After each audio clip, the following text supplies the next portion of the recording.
694e journal de bord. Bonjour Jean-Marie Le Pen. Bonjour. Alors le président du Rassemblement national, Jordan Bardella, devant le bureau politique de son mouvement, fixe de nouvelles règles dans la commémoration du 1er mai. Exit Sainte-Jeanne d'Arc, place à la fête de la Nation.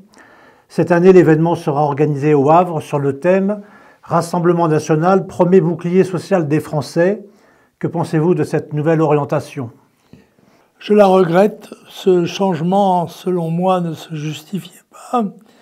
Et la coexistence, si j'ose dire, des valeurs politiques et des valeurs spirituelles me paraissait un événement favorable.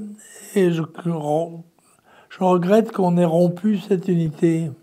C'est vous qui aviez associé la fête du travail avec l'hommage Absolument. à la sainte de la patrie ? Oui, absolument. Ça me semblait aller de soi, mais bon, ce n'est pas le cas de tout le monde, en l'occurrence. Puis, je crois que les gens qui arrivent veulent toujours marquer leur arrivée, leur présence, par une innovation qui peut être heureuse ou malheureuse.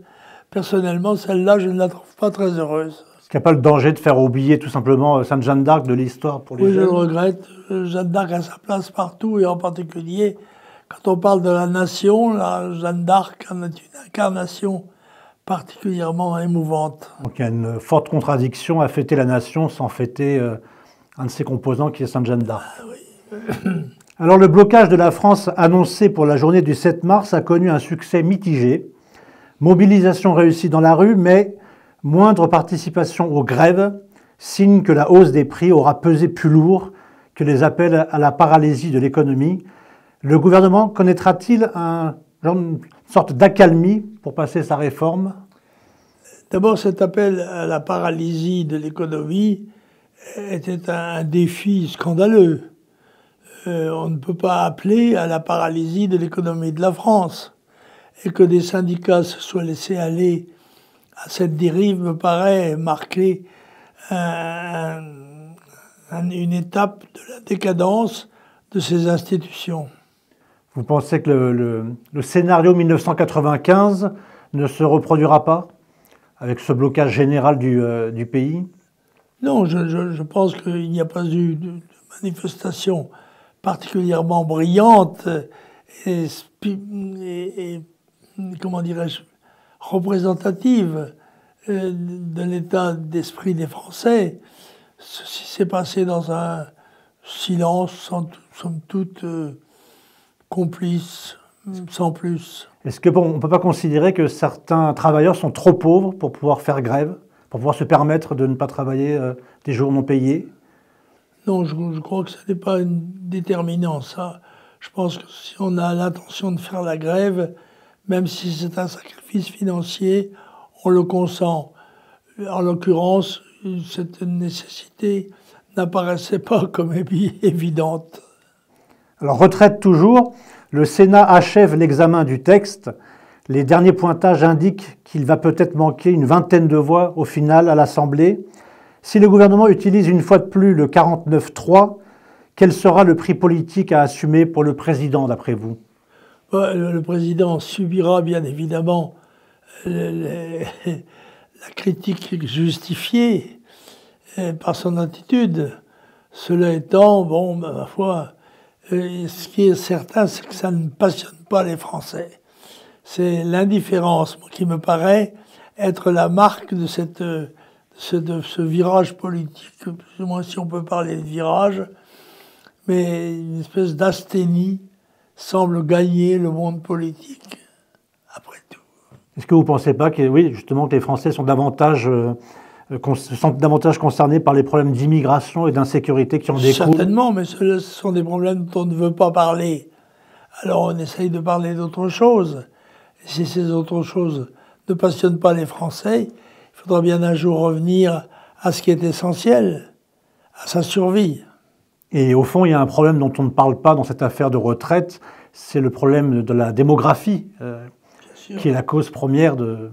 Mais c'est évident, nous sommes dans une phase de décadence qui conduit tout naturellement à la disparition à échéance de la France comme puissance comme nation.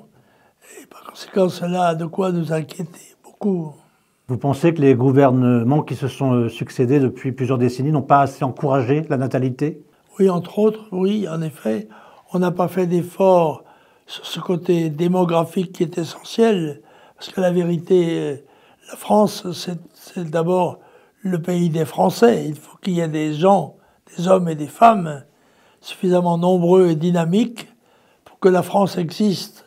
Et toute diminution toute régression dans cette affaire est très dangereuse et inquiétante.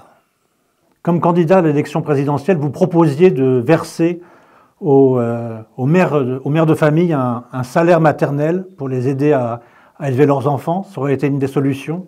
Oui, mais parce qu'elles me paraissent remplir une mission fondamentale dans la nation, mission particulièrement lourde, puisqu'il s'agit de donner des enfants, de les élever, de les instruire et de les conduire, ce qui est une responsabilité considérable. Et donc, elle doit être respectée et honorée à la mesure de la responsabilité. Alors on parle de remaniement ministériel pour avril. Nouveau départ selon vous ou replâtrage? Oui, ça n'a pas beaucoup d'importance. Je pense qu'on essaye de déguiser la réalité pour ne pas avoir à l'affronter. Quand les personnalités qui pourraient être désignés comme de grands responsables n'existent pas. Par conséquent, il est difficile de fabriquer un gouvernement crédible avec des personnalités qui ne le sont pas. Et puis changer les personnalités, si c'est pour mener la même politique, est-ce que ça sert à quelque chose? Non. Ça fait des pots de départ. C'est une illusion, c'est... Alors le garde des Sceaux, Éric Dupond-Moretti, s'est fait remarquer en effectuant un double bras d'honneur en direction du président du groupe Les Républicains dans l'hémicycle. Quel est votre avis sur l'usage d'un tel geste? D'abord, c'est une éminente grossièreté, c'est un outrage à l'Assemblée, donc au peuple français, ce qui ne m'étonne pas outre mesure de la part de M. Dupond-Moretti.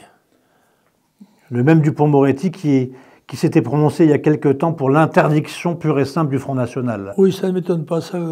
Ces coïncidences se justifient elles-mêmes. M. Dupond-Moretti est un cuistre qui sera épinglé comme tel par la postérité. En République démocratique du Congo, moment festif pour Emmanuel Macron, célébré avec la bière Castel.